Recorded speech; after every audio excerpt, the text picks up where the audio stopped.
All praise belongs to Allah, and we bear witness that there is no deity worthy of worship except Allah alone, with no partners, and we bear witness that Muhammad, peace and blessings be upon him, is his final messenger.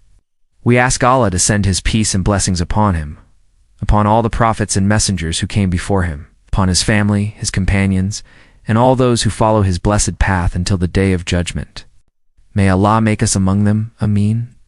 Dear brothers and sisters, we are living in blessed days, the days of Ashura. It's the blessed month of Muharram, one of the sacred months of Allah, a time when Allah gave victory to Musa, peace be upon him, over the tyranny of Pharaoh. A time when the ship of Noah, peace be upon him, completed its rescue mission. A time when the grandson of our beloved prophet, peace be upon him, made the ultimate sacrifice confronting oppression. These are days of reflection, days of remembrance, days of standing against injustice, but not just the injustice we see in the world around us. I want us to explore the Ashura within, the internal struggle against the most subtle yet dangerous form of tyranny, the tyranny we exercise over our own souls. It's the Ashura within, the tyranny we don't recognize, dear brothers and sisters. Imagine for a moment that you wake up one morning and every mirror in your house has been covered. You go to brush your teeth. The bathroom mirror is draped with a cloth. You try to check your appearance before leaving for work. The hallway mirror is turned to face the wall. You reach for your phone to use its camera as a mirror. The screen reflects nothing but darkness. How would you feel? Anxious, uncomfortable, lost. This is exactly what happens to many of us in our spiritual lives. We cover the mirrors of our hearts. We avoid looking deeply at ourselves. We become experts at identifying the pharaohs of our time, the oppressors in distant lands, the tyrants in positions of power, the injustices in our communities, but we remain blind to the most intimate form of tyranny, the tyranny we exercise over our own souls. Just as the people of Musa, peace be upon him, had a clear image of what a tyrant looked like, they immediately thought of Pharaoh when they heard the word Zalim. We too have our mental images of oppression. We think of dictators, corrupt leaders, those who abuse their power over others. But rarely do we consider the possibility that we might be oppressing ourselves. The Quran tells us that after Allah saved the children of Israel from Pharaoh's tyranny, Musa, peace be upon him, said to them, "O my people, you have wronged yourselves." They had just been liberated from external oppression, yet they were told they had become oppressors of their own souls. The soul under occupation. You see, Allah has entrusted each of us with something more precious than any treasure. Our soul, our ruh. No human being can create a soul, no matter how advanced our technology becomes. Allah alone creates the soul, and He places it in our care for this brief journey in this world. He gives us a body and joins it with the soul to create the Nafs, the self. In this arrangement, we become the occupiers of our own souls. We are given the tools, our hands, our tongues, our eyes, our hearts, and we have the choice. Will we use these tools to purify the soul, or will we use them to corrupt it? Allah tells us in the Quran, "Indeed he succeeds who purifies his soul, and indeed he fails who corrupts it." Quran chapter 91 verses 9 and 10. This is the Ashura within, the daily struggle between the forces of purification and corruption that wage war within our hearts. Just as Hussain, may Allah be pleased with him, stood against external tyranny and chose to be oppressed rather than to oppress, we must choose daily whether we will be just rulers over our souls or become tyrants to ourselves. Think about it. How do we oppress our own souls? We feed them haram when they crave halal nourishment. Expose them to sin when they seek righteousness. We burden them with grudges when they long for peace. We fill them with arrogance when they were created for humility. We enslave them to desires when they were meant to be free in worship of Allah. The day of judgment within, on the day of judgment. Our very body parts will testify about our actions. Our hands will speak of what they did. Our feet will testify about where they took us. Our eyes will witness about what they saw. But this testimony begins now, in this life, in the court of our own conscience. Every night when we lay our heads on our pillows, there is a day of judgment in miniature. Our souls know what we did that day. They know whether we were just rulers over ourselves or oppressive tyrants. They know whether we fed them spiritual nourishment or spiritual poison. This is why the scholars of Islam emphasize the importance of daily self-examination, what they called muraqabah and muhasabah. Just as a merchant takes inventory of his goods, we must take inventory of our souls. Just as a physician examines his patients, we must examine our hearts. The Prophet, peace be upon him, taught us, the believer is a mirror to his brother. But how can we be mirrors for others if we never look in the mirror ourselves? How can we recognize oppression in the world if we don't recognize it in our own hearts? The liberation of self-accountability. Just as the day of Ashura represents liberation from external tyranny, the practice of self-accountability represents liberation from internal tyranny. When we honestly examine our hearts, when we take inventory of our souls, when we hold ourselves accountable for our actions, we are participating in our own liberation. But here's what's beautiful. This liberation doesn't happen once and then it's done. Just as the struggle against external oppression is ongoing, the struggle against internal oppression is a daily jihad. Every day we wake up and choose, will we be just rulers over our souls today, or will we oppress them? The Prophet, peace be upon him, used to make this dua. O Allah, inspire me with guidance and piety, and protect me from the evil of my own soul. Even the most perfect of creation sought protection from the potential tyranny of his own nafs. This is the Ashura within, the daily choice to stand with justice against injustice, even when the injustice is coming from within ourselves.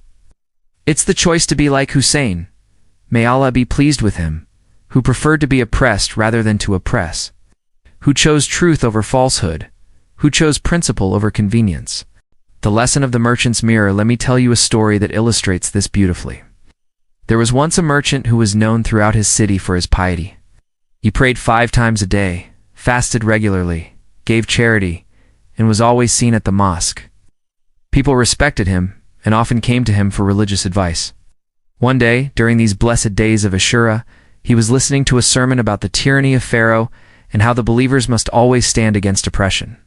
He nodded his head in agreement, feeling proud of his own righteousness and his support for justice. But that evening, as he was closing his shop, a poor woman came to him asking for help. She needed medicine for her sick child but couldn't afford it. The merchant looked at her with annoyance.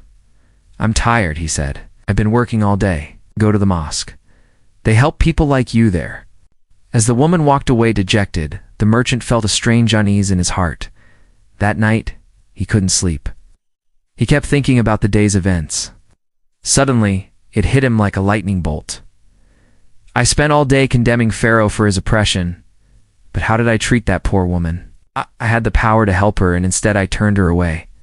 I had the authority to show mercy, and instead I showed harshness. Was I not, in that moment, a small Pharaoh in her life? This realization shattered his spiritual complacency. He realized that he had been so focused on external forms of worship that he had neglected the internal work of purifying his character. He had been so busy condemning distant tyrants that he had failed to notice the tyranny in his own heart. From that day forward, he began what he called his Ashura within, a daily practice of examining his heart, questioning his motives, and holding himself accountable for his treatment of others. He became known not just for his prayers, but for his character, not just for his fasting, but for his compassion, not just for his charity, but for his justice in all his dealings. The first call to liberation. Start your internal Ashura and Muharram. So what do I want you to do? I want you to begin your own internal Ashura, your own liberation from the tyranny of spiritual complacency and self-deception. Just as we commemorate the external struggles of the righteous, let us begin the internal struggle for righteousness. First, establish a daily liberation ritual. Every night before you sleep, spend just 5 minutes asking yourself these questions. Did I act with justice today, even in small matters? How did I treat those who were under my authority or influence? Did I speak truthfully in all my conversations? Did I fulfill my responsibilities with excellence, or just barely? Did I help liberate anyone from their struggles today? Did I oppress anyone, including myself, with my words or actions? What opportunities for justice and mercy did I miss? Second, make sincere tawbah, repentance, your daily emancipation. Don't wait for Ramadan or a spiritual crisis.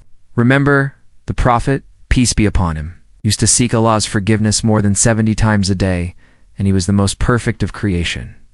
Each act of repentance is a small liberation from the chains of sin. Third, identify one specific form of internal tyranny and revolt against it. Maybe it's the tyranny of anger over your patience. Maybe it's the tyranny of greed over your generosity. Maybe it's the tyranny of pride over your humility. Pick one oppressor in your heart and start your revolution against it. This is not just self-improvement. This is jihad al-nafs, the greater jihad, the struggle against the self. This is your personal Ashura, your daily choice to stand with truth against falsehood, justice against oppression, light against darkness, starting with the battlefield of your own heart. The prophetic model of self-accountability. There's a beautiful hadith that captures the essence of our internal Ashura. The Prophet, peace be upon him, said, "A Muslim is one from whom other Muslims are safe from his tongue and his hands." But think about this deeply. If we are to be sources of safety for others, we must first establish safety within ourselves. We must liberate our tongues from harmful speech, our hands from harmful actions, our hearts from harmful intentions. The Prophet, peace and blessings be upon him, demonstrated this internal vigilance throughout his life. Despite being protected from sin, he would constantly seek Allah's forgiveness. Despite being the most just of creation, he would constantly examine his actions. Despite being beloved by Allah, he would constantly strive for improvement. There's a profound narration about Prophet Ayub, peace be upon him, where he makes this dua, "O my Lord, you have provided me with health, wealth, and children. Never in my life has anyone stood at my door complaining of any oppression that I have committed against them." Can we make this claim? Can we say that no one has ever suffered injustice at our hands? Can we say that our tongues have never oppressed anyone, our actions have never harmed anyone, our neglect has never hurt anyone? This is the standard of the prophets. Not just avoiding major sins, but being sources of benefit and safety for everyone around them. This is the goal of our internal Ashura, to become people who spread justice, mercy, and peace wherever we go. There's a beautiful story often told about Imam learning from a humble cobbler. While it's not authenticated as a hadith or found in classical biographies, it beautifully illustrates the link between worship and everyday work. One of the great scholars of Islam, when he was young, he was walking to the mosque for Fajr prayer in the darkness before dawn. He was following an old man who was also heading to the mosque. The old man was a cobbler, and Imam Ahmad could hear him making dhikr, the remembrance of Allah, with every step. Imam Ahmad was so moved by this simple man's devotion that he decided to follow him after the prayer to learn more about him. He watched as the cobbler opened his small shop, and before starting work, he made a dua. "O Allah, I seek your help in earning halal income today, and I ask you to keep me away from anything that would displease you." Throughout the day, Imam Ahmad watched as this cobbler dealt with customers with extraordinary patience and kindness. He watched him give free repairs to those who couldn't afford it. He watched him close his shop multiple times for prayer without any complaint about lost business. At the end of the day, the cobbler counted his modest earnings and set aside a portion for charity before heading home. Imam Ahmad later said that he learned more about true Islam from watching this simple cobbler for one day than he had learned from some scholars in months. This cobbler was practicing what we're talking about. He was living in a state of constant self-awareness and accountability to Allah. His work wasn't separate from his worship. It was an expression of his worship. The ripple effect. When you commit to this path of self-accountability, you don't just change yourself. You change everyone around you. Your family notices that you're more patient, more present, more kind. Your colleagues notice that you're more reliable, more honest, more helpful. Your community notices that you're more engaged, more contributory, more supportive. But here's what's really beautiful. As you become more aware of your own flaws and shortcomings, you become more forgiving of others' flaws and shortcomings. You develop what the Quran calls hilm, a gentle forbearance with people's mistakes because you're so aware of your own need for Allah's mercy. The Prophet, peace and blessings be upon him, demonstrated this beautifully. And despite being the most perfect of creation, he was the most humble, the most quick to seek forgiveness, and the most patient with others' mistakes. He would say, "All the children of Adam are prone to error, and the best of those who err are those who repent." The challenge of modern life. I know what some of you are thinking. This sounds beautiful, but it's not practical in today's world. I'm too busy. I have too many responsibilities. I'm just trying to survive in this competitive, fast-paced society. But here's the thing, and this is crucial. Self-accountability isn't an addition to your life. It's a transformation of your life. It's not about finding extra time. It's about bringing consciousness to the time you already have. When you're stuck in traffic, instead of getting frustrated, use that time to reflect on your day. When you're waiting in line, instead of scrolling through your phone, use that time to make dhikr and examine your heart. When you're lying in bed before sleep, instead of watching videos, use that time for self-reflection and gratitude. The modern world actually makes this practice more necessary, not less. We live in an age of constant distraction, constant noise, constant stimulation.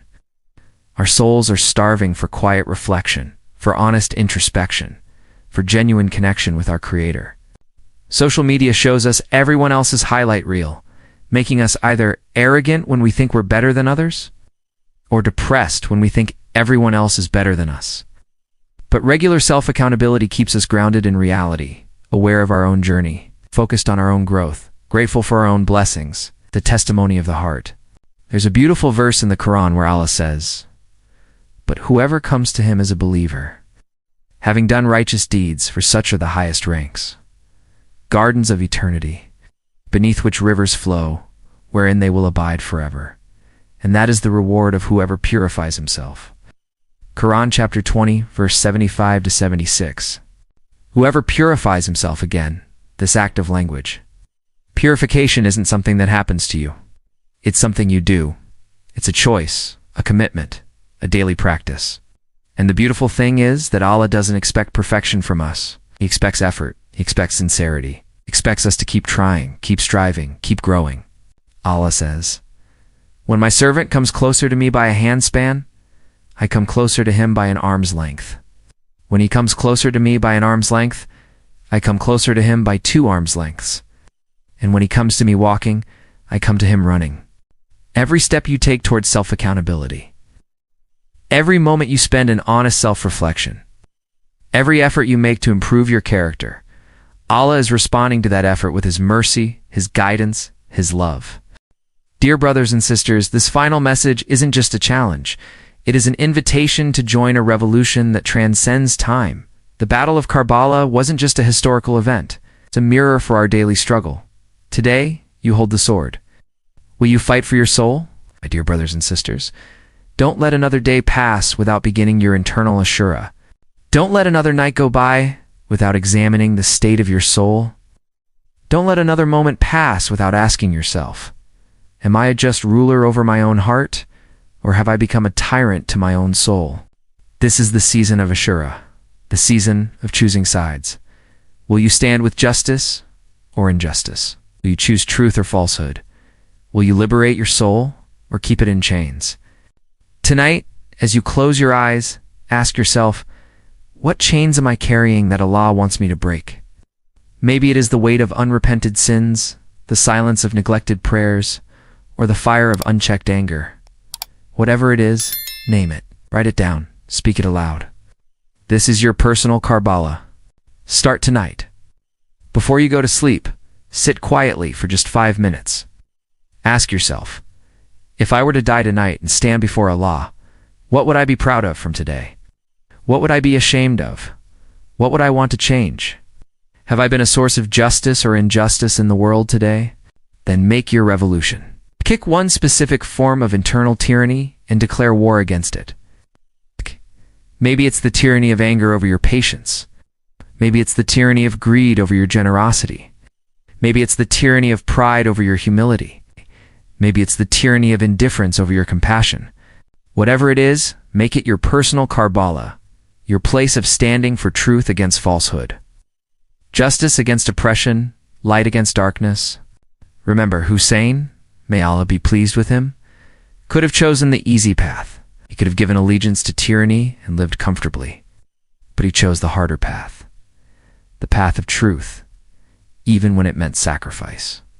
He chose to be oppressed rather than to oppress. Your victory isn't guaranteed by Yazid's forged in struggle.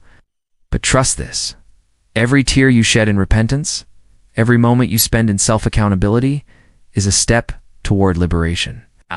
And when you stumble, remember Allah's mercy is wider than your mistakes. Today, you have the same choice. You can choose the easy path of spiritual complacency, of avoiding the mirror of your soul, of continuing to oppress yourself with sin and negligence. Or you can choose the path of internal revolution, of daily liberation, of constant improvement. The choice is yours. But know this: every day you delay is another day of tyranny over your own soul.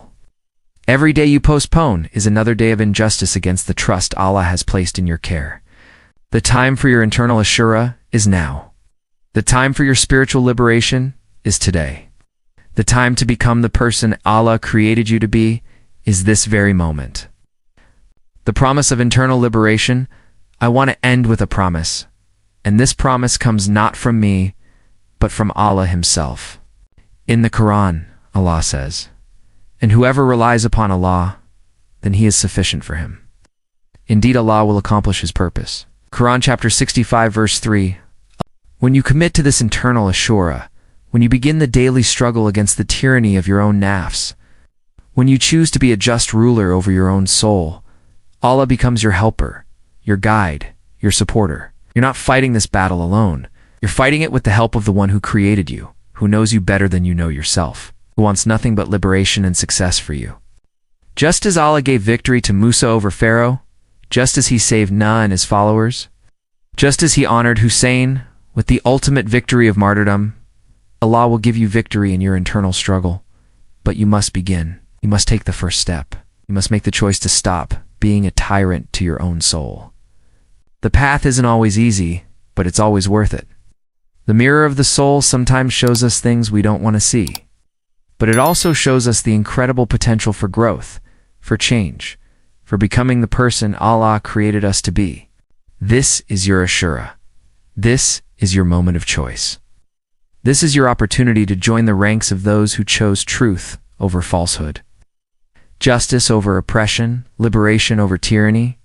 May Allah grant us the courage to begin our internal revolution, the wisdom to recognize our spiritual ailments, the strength to fight against our lower desires, and the perseverance to continue this struggle until we meet Him. May He make us among those who liberate their souls from all forms of tyranny, who strive for justice in all aspects of their lives, and who are sources of liberation and benefit for everyone they encounter.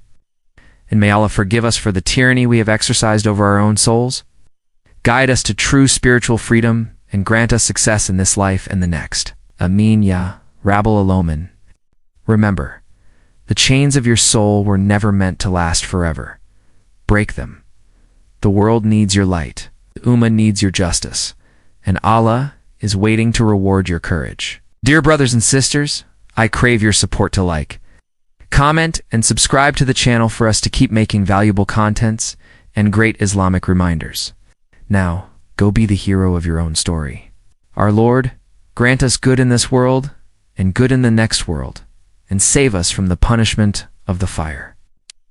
Ameen. Remember, dear brothers and sisters, the greatest victory is not over external enemies, but over the enemy within. Your victory isn't guaranteed by ease, but forged in struggle. Trust this. Every tear you shed in repentance, every moment you spend in self-accountability, is a step toward liberation. And when you stumble, remember Allah's mercy is wider than your mistakes. The greatest liberation is not from external chains, but from the chains we have placed on our own souls. Your internal Ashura begins today. Your spiritual liberation starts now. Do not forget to subscribe and comment how you are striving to be a better Muslim to inspire others.